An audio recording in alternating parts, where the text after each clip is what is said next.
Hello children, welcome to today's lesson of English Literature of Standard 6 of the session 2020-21. Before beginning today's lesson, I must give you few instructions. The words which I would stress upon during the lesson, you must note down their meanings in your fair copy of English Literature. I will give you few points about the author of every lesson which you need to know. And now, without any delay, let's begin our lesson. The chapter which I am going to teach you today is The Boy with a Catapult. Now, before starting this chapter, let's know something about the author. Bhishma Sahani was an Indian writer, playwright in Hindi and an actor too. He was awarded the Padma Bhushan for Literature in 1998 and Sahitya Akademi Fellowship in 2002. Now let's begin the chapter. See, the author here is the narrator. Okay. The oddest fellow in our class was Bodhraj. We were all afraid of him. If he pinched anyone's arm, the arm would swell up as if from a snake bite. He was utterly callous. He would catch a wasp with his bare fingers, pull out its sting, tie a thread round it and fly it like a kite.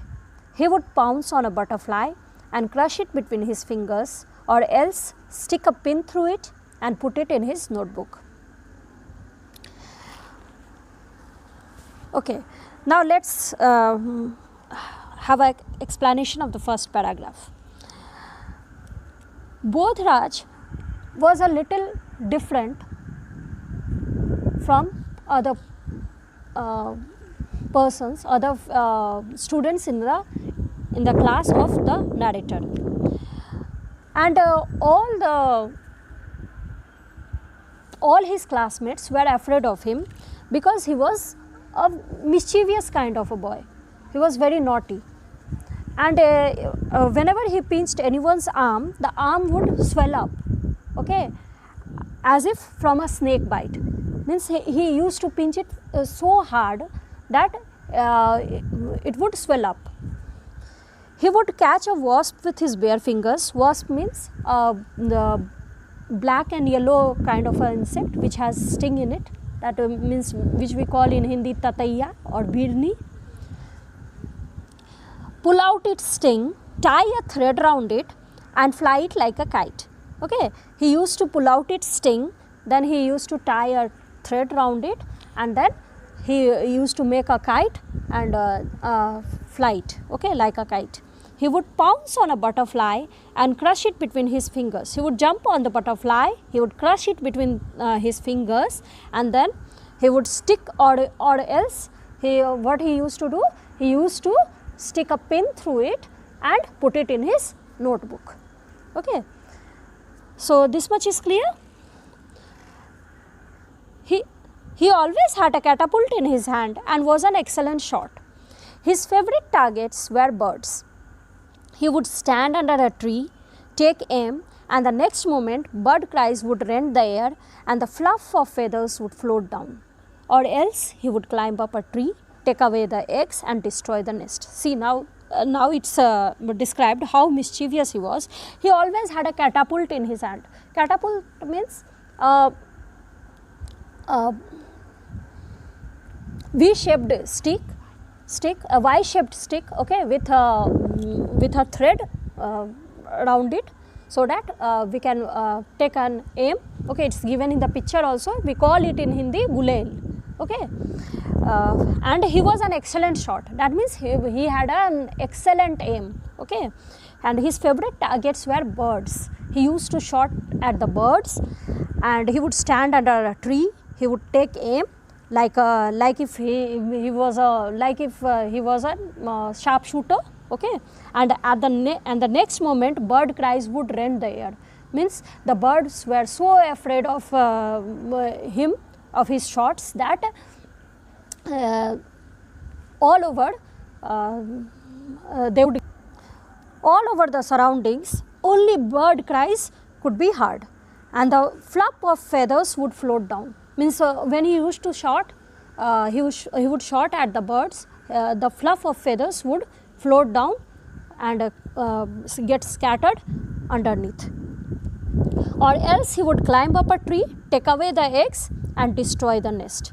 Or else what he used to do, he used to climb up a tree, he used to take away the eggs and he used to destroy the nest, and he took pleasure in doing all sorts of these mischievous acts. Okay, I hope this much is clear to you. Now let us move further. He took pleasure in hurting others. All the boys were scared of him. His pockets bulged with strange things, a live parrot, an assortment of eggs or a prickly hedgehog. Okay. So, the narrator is describing that his friend Bodhraj was, he took pleasure in hurting others. He means he derived pleasure from giving pain to others. Okay. So, and all the boys were scared of him. His pockets bulged with strange things. In his pockets, his pockets were always filled with strange things, like a live parrot, means a living parrot, an assortment of eggs, a group of eggs of different birds, different kinds of birds, which were not clear that of which birds they were, okay, or a prickly hedgehog. Hedgehog is a kind of brown animal which has needles upon it, okay, which has a thorny needle, means thorns over it, okay, like you can say it jungly chuha, okay.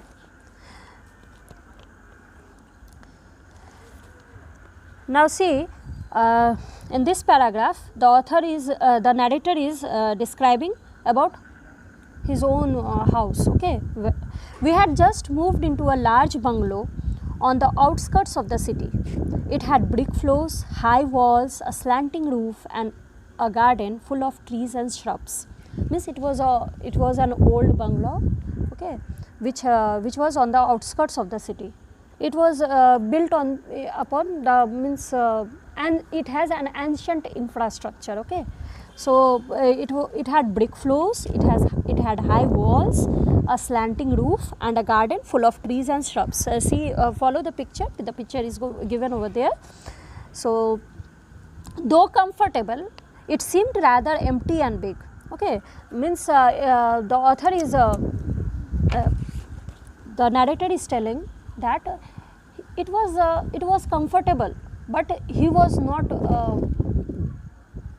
he was not happy over there, okay, because it was empty and it was big enough to accommodate only 3 people, because the narrator was living and his mother and father, okay. So and being far from the city, my friend seldom came to visit me, and this was the principal cause, the principal reason why he did not like living over there, that his friends could not come to visit him because it was on the outskirts of the city. The only exception was Bodhraj. He found it a good hunting ground. The trees had many nests, monkeys roamed about, and under the bushes lived a pair of mongooses. Behind the house there was a big storeroom. This room had become a haunt of pigeons. You could hear their cooing all day. Near the broken glass of the ventilator there was also a myna's nest. The floor of the room was littered with feathers, bird droppings, broken eggs and bits of straw from the nests. Now see, all his friends could not visit him. All the narrator's friend could not visit him except Bodhraj, because Bodhraj liked to visit that place very much due to the trees and shrubs over there, because it was a good hunting ground for him. The trees had many nests and monkeys roamed about, and under the bushes there lived a pair of mongooses, and he liked that place so much because of that the creatures residing over there. Behind the house there was a big storeroom, and behind the narrator's house there was a big storeroom. This room had become a haunt of pigeons. In that storeroom nobody used to go, only there were pigeons all over. You could hear their cooing all day, and during the greater part of the day the pigeons used to coo over there, means shout over there, okay. near the broken glass of the ventilator there was also a miner's nest, and the broken glass of the ventilator of the staff of the storeroom, there was a miner's nest over there. The floor of the room was littered with feathers. Okay, the floor was littered with feathers means dirty. It became dirty with feathers all over the ground. There were bird droppings. Okay, and there were broken eggs and bits of straw from the nests also. Okay, so overall the storeroom was very dirty. Okay. I hope whatever I have taught you today is clear to you. Still, if you have any doubts or queries, you can mention it in the comment box. I will try to clarify your doubts in the next lesson. So bye till then, take care, stay safe.